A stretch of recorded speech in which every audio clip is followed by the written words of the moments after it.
Reports પર સહયોગી તૃપ્તિ કપૂરી આપણી સાથે જોડાયા છે। તૃપ્તિ, ગુડ મોર્નિંગ। કયા આજે સેક્ટર્સ કે સ્ટોક્સ લાગી રહ્યા છે ફોકસમાં? બ્રોકરેજ હાઉસીસના જે રિપોર્ટ્સ આવ્યા છે।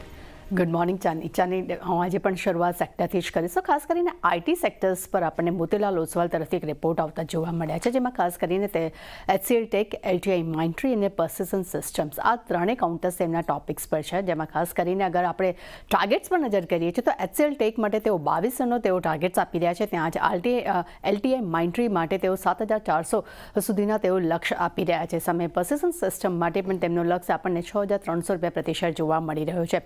તો સામે તેમને કોફર્સ માટે તેમને રેટિંગ અપગ્રેડ કર્યા છે અને તેને બાય રેટિંગ્સ કર્યા છે, અને લક્ષ્યાંકના ફ્રન્ટ પર નજર કરો તો તેમને એ 8100 રૂપિયા પ્રતિ શેર કર્યા છે।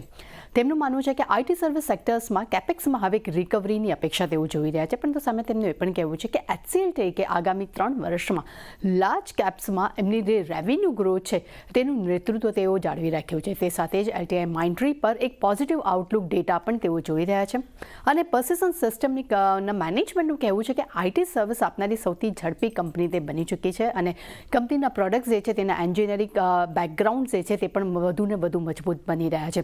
તે સાથે કંપનીનું એ પણ કહેવું છે કે જનરલ AI રોકાણ માટે લાંબા ગાળા માટે તેઓ ફાયદો તેમને વધુ મળવાની પણ તેઓ અપેક્ષા રાખી રહ્યા છે। સામે કોફર્સમાં સિગ્નિટીઝમાંથી સિનર્જીસનો પણ એક ફાયદો થઈ શકે છે, અને કોફર્સના કોર બિઝનેસ માટે પણ ઓર્ડર બુક જે છે તે મજબૂત જોવા મળી રહ્યા છે। એટલે ખાસ કરીને મોતીલાલ ઓસવાલને અગર આઈટી કંપની પર રિપોર્ટ જોઈએ તો તેમને મિડકેપ કંપની પર વધુ ફોકસ અહીંયા આપણને આપતું જોવા મળી રહ્યું છે।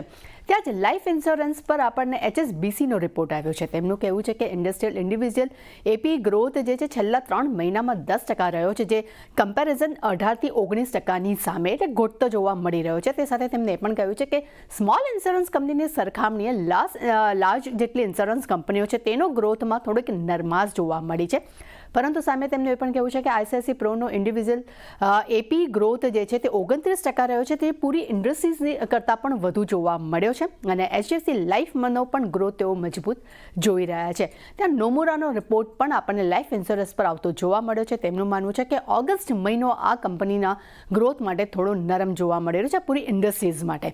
તે સાથે તેમને એ પણ કહેવું છે કે ખાસ કરીને પબ્લિક ઇન્સ્યોરન્સ ઇન્ડસ્ટ્રીઝ છે તેનો ગ્રોથ પણ નરમ રહ્યો છે, તેમાં એક નરમાશ જોવા મળી છે, પરંતુ સામે પ્રાઇવેટ પ્લેયર્સ છે તેના માર્કેટ શેર્સમાં સારો એવો ગ્રોથ જોવા મળ્યો છે, અને ઓવરઓલ તે ઇન્ડસ્ટ્રીઝ માટે અને પ્રાઇવેટ પ્લેયર્સ માટે તેઓ FY25નો ગ્રોથ જે છે તે 17%થી 23% પર જોવા મળ્યો છે। એટલે એમ કહી શકાય કે તેમને પ્રાઇવેટ કંપનીઓ પર વધુ ફોકસ આપતા એક પોઝિટિવ રિપોર્ટ અહીંયા આપણને આવતો જોવા મળ્યો છે।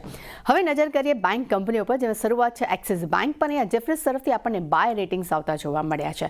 લક્ષ્યાંક તેમને 1500 રૂપિયા પ્રતિ શેર કર્યા છે। તેમનું માનવું છે કે કંપનીના ગ્રોથને કારણે NIMમાં વધુ એક ફોકસ જોવા મળી રહ્યું છે, સાથે કંપનીના મધ્યે ક્રેડિટ ખર્ચમાં એક ઘટાડો પણ જોવા મળી રહ્યો છે, અને સાથે તેમણે એ પણ વાત કરી છે કે પ્રીમિયમાઇઝેશન્સ અને કોર્પોરેટ સેલેરી ગ્રાહકોથી એક મજબૂત ડિપોઝિટની પણ તેઓ અપેક્ષા રાખી રહ્યા છે, અને સાથે તેમને એ પણ કહેવું છે કે જેટલી પણ કોમ્પિટિશનવાળી જે કંપનીઓ છે તેની સામે તેમના વેલ્યુએશન વધુ સસ્તા છે, અને આ કંપની બ્રોકરેજ રિપોર્ટ હિસાબે તેમના ટોપિક પર પણ પસંદગી જોવા મળી રહી છે।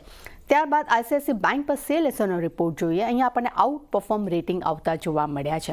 લક્ષ્યાંકના ફ્રન્ટ પર નજર કરો તો 1500 રૂપિયા પ્રતિ શેર છે। તેમનું માનવું છે કે NIMમાં એક સ્થિરતા જોવા મળી છે, સામે દરમાં અગર જો ઘટાડો થાય છે તો NIM પર કામચલાઉ અસર જોવા મળી શકે છે। અને છેલ્લા રિપોર્ટ પર નજર કરીએ સુઝલોન પર, મોર્ગન સ્ટેનલી તરફથી આપણને ઓવરવેટ રેટિંગ આવતા જોવા મળ્યા છે। લક્ષ્યાંક તેમને 73.40 પ્રતિ શેર કર્યા છે। તેમનું માનવું છે કે NTPC સાથેના કરાર બાદ કંપની જે છે તે ટર્બાઇન સપ્લાય, ઇરિગેશન અને કમિશનિંગ અને O&Mનો તેઓ સપ્લાયનો સમાવેશ અહીંયા થતો જોવા મળી રહ્યો છે, અને આ કરારથી FY26-27ના પરિણામમાં સારો એવો સુધારો આવી શકે છે તેવી તેઓ અપેક્ષા રાખી રહ્યા છે। એટલે ચારની ખાસ કરીને આઈટી કંપની અને બેંક પર જે રિપોર્ટ્સ આવ્યો છે તેના પર ખાસ નજર રહેશે। તૃપ્તિ, આભાર આપનો।